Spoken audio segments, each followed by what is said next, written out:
वहीं इस पूरे मुद्दे पर शिक्षा मंत्री धर्मेंद्र प्रधान से बात की हमारे संवाददाता रवि ने। क्या कुछ उनका कहना है, आइए आपको सुनाते हैं।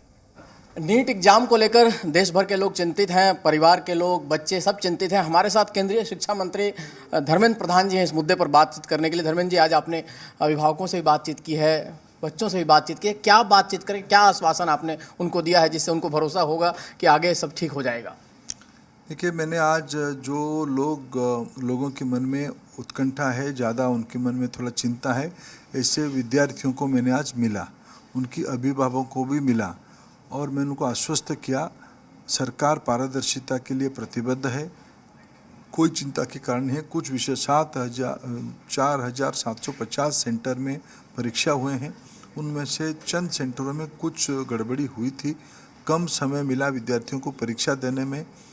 एक फार्मूला लाया गया जो भी जिसको सुप्रीम कोर्ट ने ही कहा था इस प्रकार की फार्मूला अपनाया जा सकता है, उसमें भी कुछ आपत्तियां आई हैं, उसको भी सुधार करके रीटेस्ट की उन 1563 बच्चों के लिए सामने फार्मूला रखा गया।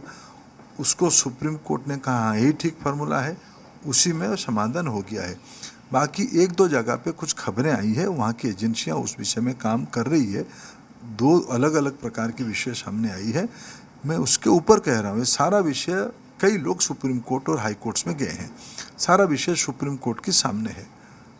पारदर्शी तरीके से जो आदेश आएगा उसको सरकार इम्प्लीमेंट कर देगी। धर्मेंद्र जी, चूँकि बच्चों ने आपसे मुलाकात की तो किस तरह के सवाल थे और अभिभावक क्या चाहते थे आपसे, क्या बातचीत की और आपने क्या उनको आश्वासन, क्या ठोस आश्वासन दिया? मैं पारदर्शिता का आश्वासन दिया, उनके मन में कुछ शंका है, शंका को दूर करने का कोशिश किया और मैंने उस आश्वस्त किया ये सारा विषय में जो भी कोई अगर संश्लिष्ट पाए जाएंगे अनुसंधान के बाद, किसी को बख्शा नहीं जाएगा। धर्मेंद्र जी, कोचिंग संस्थानों को लेकर बार बार सवाल खड़ा हो रहा है, क्या कोचिंग संस्थानों का कोई नेक्सस है जिसकी वजह से ये घटना हुई है, ये सारा कुछ हुआ है? अगर ऐसा हुआ है तो क्या कार्रवाई करेगी सरकार उनके खिलाफ? अगर नहीं हो, देखो मैं एक ही बात कहूँ कि मैं इसी स्टेज पे इतना ही कह पाऊँगा, आप थोड़ा समीक्षा करिए, ये पिटीशन डाला कौन है, पिटिशनर्स कौन है, मतलब कौन है ये कोचिंग सेंटर वाले हैं? थोड़ा आप अनुसंधान भी करो, ये पिटिशनर है कौन?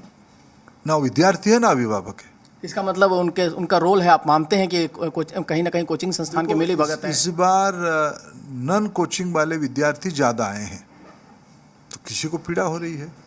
धर्मेंद्र जी, आपने बच्चों को तो समझा लिया, अभिभावकों को भी समझा लिया, लेकिन विपक्ष को कैसे समझाएंगे? विपक्ष कह रहा है सीबीआई की मांग, खड़गे साहब कह रहे हैं सरकार लिपापोती का काम कर रही है, लिपापोती करके इस मामले को कहीं ना कहीं। मैंने आपके सामने लिपापोती किया, आपने जितने सारे प्रश्न पूछे मैंने सबका उत्तर दिया।